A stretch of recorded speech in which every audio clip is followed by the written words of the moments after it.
A paz do Senhor Jesus, meus amados alunos e alunas da classe Vencedores em Cristo. Hoje vamos estudar a nossa lição de número 4, do nosso segundo trimestre. E o nosso tema de hoje é Como se deu o ministério de Jesus. Nosso texto áureo se encontra em João, capítulo 1, versículo 29, que diz assim: No dia seguinte, João viu a Jesus, que vinha para ele, e disse: Eis o Cordeiro de Deus, que tira o pecado do mundo. A nossa leitura bíblica em classe, ela encontra-se em Marcos, capítulo 1, versículo 14 ao 20. E o sintetizando diz assim: Ao estudarmos o ministério terreno, perceberemos um Jesus preocupado com os mais diversos detalhes da vida humana. Já no ministério messiânico, estudaremos em Cristo, um Cristo sacerdote, rei e profeta.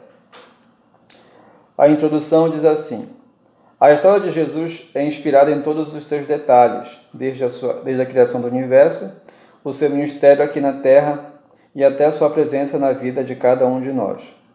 Nessa lição, o que nos inspira é a forma pronta como Cristo viveu o seu chamado e ministério. Essa lição ela tem 4 tópicos, e o primeiro é um chamado, uma missão a ser cumprida. O segundo tópico é o ministério terreno de Jesus. O terceiro tópico é o ministério messiânico de Jesus, e o nosso quarto tópico é o seu chamado. Então vamos para nosso primeiro tópico.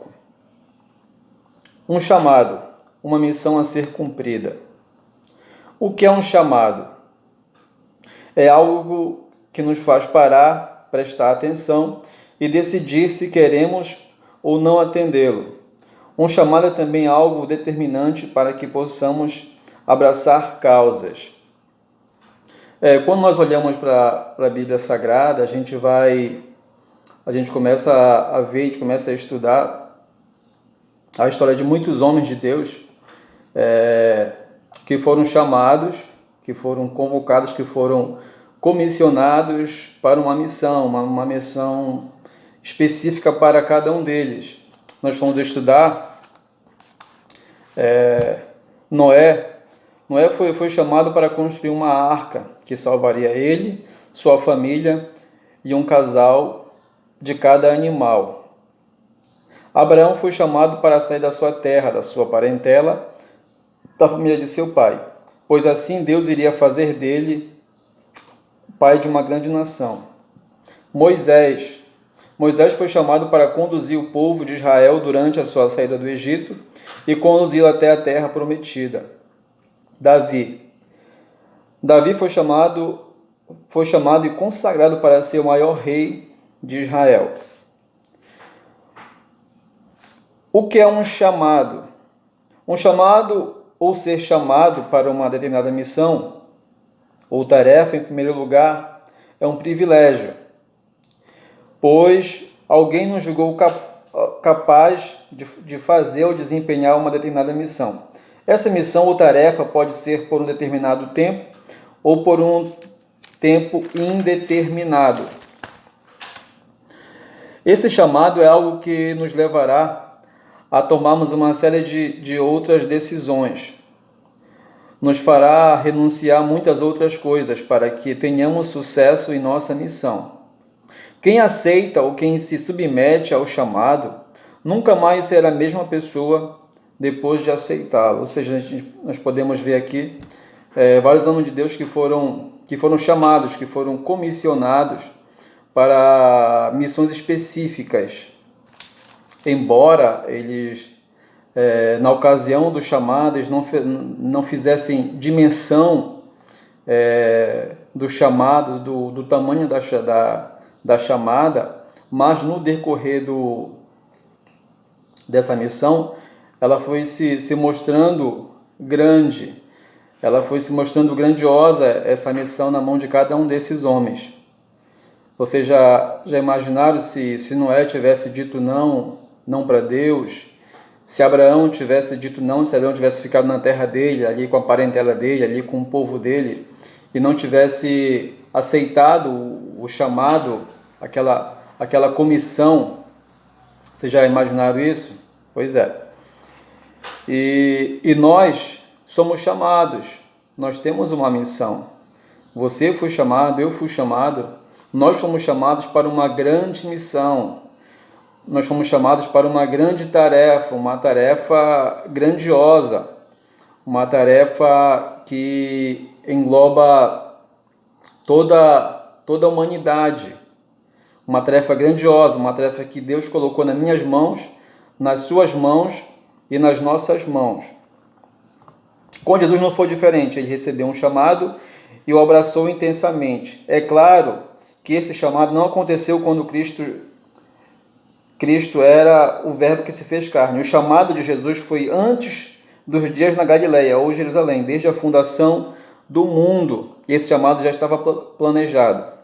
Logo, quando o homem escolheu o pecado e perdeu a comunhão com Deus, algo estava planejado nos céus para resolver esse problema. Ou seja, quando Deus ele pensou em fazer o homem, ele já sabia o que iria acontecer de antemão.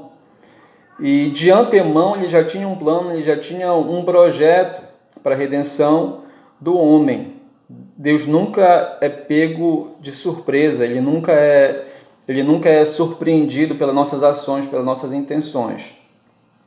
Vamos para o nosso tópico 2. O ministério terreno de Jesus. O ministério de Jesus, para melhor entendermos, pode ser dividido em terreno e messiânico. Quando falamos do ministério de Jesus, terreno de Jesus, estamos fazendo referência ao fato de que ele se fez carne e habitou entre nós. Paulo ele vai dizer assim: mas aniquilou-se a si mesmo, tomando a forma de servo, fazendo-se semelhante aos homens. Ou seja, sempre assim como Cristo ele teve que renunciar, ele teve que renunciar à sua glória, ele teve que renunciar a sua presença ali diante de um pai, junto com o pai durante 33 anos, não é diferente para nós também. Todo chamado ele requer uma renúncia, ele requer algo de nós, porque por ser algo grandioso, ele requer também algo grandioso de nós. Ele requer uma renúncia, ele requer uma entrega. E Cristo ele fez isso com excelência. E Paulo ele pede para que nós tenhamos sigamos o mesmo exemplo que houve em Cristo Jesus, que é o exemplo de renúncia. E durante o seu ministério terreno, Jesus sendo Deus, se fez homem para habitar entre nós. Sendo rico, se fez pobre. Sendo santo, aquele que não conheceu o pecado, o fez pecado por nós. Sendo abençoado, se fez amaldiçoado em nosso lugar. Sendo indigno, se fez o mais indigno dos homens. Tudo isso para nos resgatar do pecado, da maldição do pecado, para nos resgatar do império das trevas. É o que Paulo vai dizer lá em Gálatas, se eu não me engano, que ele nos retirou, nos resgatou do império das trevas para a sua maravilhosa luz. E o tópico 3, o ministério messiânico de Jesus. O ministério de Jesus foi também messiânico, o que significa que ele foi o Messias tão esperado e diversas vezes citado nas Escrituras Sagradas.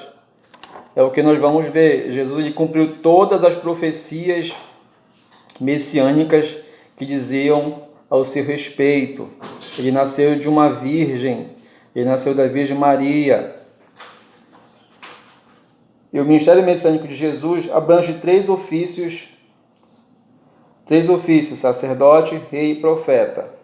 O ofício de Jesus, sacerdotal de Jesus, não tem origem em uma família ou tribo específica, já que é da tribo de Judá e não de Levi. O ministério de Jesus, o ministério profético, o ministério sacerdotal de Jesus, ele não é da linhagem de Levi, mas ele vem através de Melquisedeque, que não tinha nem começo, nem meio e nem fim. Como rei foi totalmente único, nascendo coroado de majestade, ao passo que os outros reis depende de circunstâncias humanas para subir ao trono. Jesus, no seu nascimento, ele não nasceu em um palácio, em um berço de ouro, mas ele, durante o seu nascimento, tiveram anjos, tiveram pessoas, tiveram três reis, ou os reis magos, que estavam ali, que deram incenso, mirra e ouro.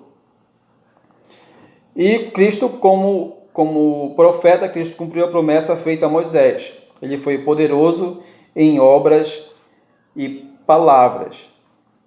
Concluindo nosso tópico 4, Jesus cumpriu seu chamado e hoje está à direita do Pai. Essa verdade nos inspira, já que atendendo ao seu chamado. Cristo nos salvou. Mas e você? Qual a sua postura a esse exemplo? Tanto eu como você, nós somos chamados, nós somos comissionados para uma grande missão. Isso compete a mim, isso compete a você. Nós cumprimos cabalmente o nosso chamado com a nossa comissão. Amém? Que Deus nos abençoe em Cristo Jesus e amém.